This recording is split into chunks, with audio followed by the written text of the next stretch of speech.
ভেবেছিলাম আজকে সমুদ্র পাড়ে যেতে পারবো না, অবশেষে অনেক রাতে সবাই মিলে চলে গেলাম সমুদ্র পাড়ে। আসসালামু আলাইকুম, কেমন আছেন সবাই? আলহামদুলিল্লাহ আমি অনেক ভালো। আগের ভিডিওটি যেখানে শেষ করেছিলাম, আজকে ভিডিওটি তার কিছুক্ষণ পর থেকে শুরু করলাম। হোটেলে আসার পরে ফ্রেশ হয়ে একটু রেস্ট নিয়ে তারপরে এই তো একটু বাইরে এলাম। শরীরটা অনেক খারাপ ছিল, সবাই অনেক টায়ার্ড ছিলাম, তাই ভাবলাম আজকে রাতে আর সমুদ্র পাড়ে যাবো না। তবে আমরা একটু বাইরে বের হলাম, ভাবলাম কিছু কিনে নিয়ে আসি, কারণ এখন পর্যন্ত আমাদের রান্না শেষ হয়নি। তবে আমাদের পেটে ক্ষুধা লেগেছে অনেক, রান্না শেষ হওয়ার ধৈর্য যেন হচ্ছেই না। তবে আমাদের বাইরে আসা দেখে কেউ আর কি আসতে দেবে না, বলতেছে এখন যদি বাইরে গিয়ে খাও তাহলে তো রান্না শেষে আর কিছুই খেতে পারবে না। এটাও কিন্তু একটা চিন্তার বিষয় ছিল। পরেও কিন্তু আমি, আমার মা, আমার ছোট বোন, আমার ছেলে, সাথে আমার কাকাতো বোন ছিল, আমরা বের হলাম। ভাবলাম একটু রাস্তা দিয়ে হাঁটাহাঁটি করে আসি। আর যেহেতু রান্না হচ্ছে গরুর মাংস, আমার মা যেহেতু গরুর মাংস খায় না, তাই ভাবলাম অন্য কিছু খাবার নিয়ে আসি। তবে আমার মা বলতেছে কিছুই নিতে হবে না, শুধু ভর্তা নাও, যেহেতু ভাত আছেই, ভর্তা দিয়ে ভাত খেয়ে নেবো। যেহেতু এখানে আমরা নতুন, আশেপাশে কিছুই চিনি না, এখানে ভর্তার হোটেল খুঁজেই পেলাম না, তারপর আর ভর্তা নেওয়াই হয়নি। তারপরে তো হুসাইন, শানু ওরা আর কি কিছু সদাই কিনে নিচ্ছে। বললামই তো আমাদের সবার অনেক ক্ষুধা লেগেছে, এগুলো খেয়ে আপাতত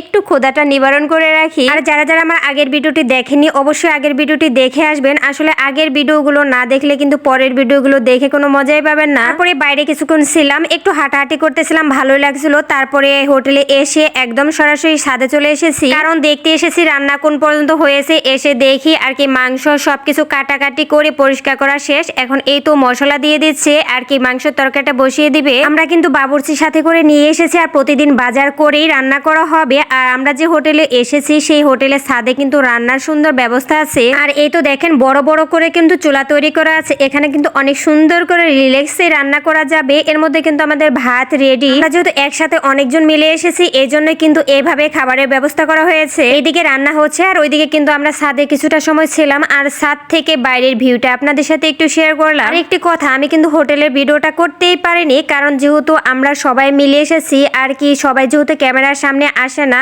এজন্য কিন্তু ভিডিও করা হয়নি। আমি শুধু আপনাদের সাথে এই তো ডাইনিং স্পেসটাই শেয়ার করলাম, কারণ রুমের ভিডিও করতে পারি না। রুমে সবসময় মানুষ থাকে, আর যখন মানুষ থাকে না তখন রুমের অবস্থা এতটাই খারাপ থাকে যে ভিডিও করার কোনো অবস্থাতেই থাকে না। কিন্তু কোনো 5 স্টার হোটেলে ওঠেনি, তবে হোটেলটা মোটামুটি অনেক ভালোই ছিল। যেহেতু আমরা একসাথে অনেকজন এসেছি, আমাদের জন্য কিন্তু এই হোটেলটা একদম পারফেক্ট ছিল। তারপরে রাতের খাবার খেয়ে অনেক রাতে এই তো সবাই মিলে কিন্তু বের হলাম সমুদ্র পাড়ে যাওয়ার জন্য। আজকে কিন্তু যাওয়ার কোনো কথাই ছিল না, তবে ভাবলাম যেহেতু বেশি দিনের জন্য আসিনি, আজকে যদি না যাই তাহলে একটা দিন কিন্তু মিস হয়ে যাবে। কেনই বা সময়টা নষ্ট করব হোটেলে শুয়ে থেকে, এই জন্যই কিন্তু বের হয়ে পড়লাম। আমরা যেহেতু একসাথে প্রায় 40 জন এসেছি, তবে এখানে কিন্তু আমরা 15-16 জন একসাথে যাচ্ছি। আর যাদের ছোট বাচ্চা আছে তারা কিন্তু হোটেল থেকে আজকে বের হয়নি, আর অনেকে আগেই চলে গেছে। আমাদের হোটেল থেকে সুগন্ধা বীচ কিন্তু একটু দূরে, তারপরেও হাঁটতে হাঁটতে কিন্তু আজকে সুগন্ধা বীজেই প্রথমে গিয়েছি। আর যারা কক্সবাজার এসেছেন তারা তো জানেন সবচেয়ে জাঁকজমক সুন্দর বীচ হচ্ছে সুগন্ধা বীচ। এখানে কিন্তু আমরা অনেক সময় ছিলাম, যেহেতু সবাই মিলে এসেছি, অনেক মজা করেছি, অনেকগুলো ছবি উঠেছি, অনেক রিলস ভিডিও করেছি। আর এর মধ্যে কিন্তু আমি আপনাদের সাথে অনেকগুলো রিলস শেয়ার করেছি। আর আমার বোন তো টিকটক নিয়েই ব্যস্ত,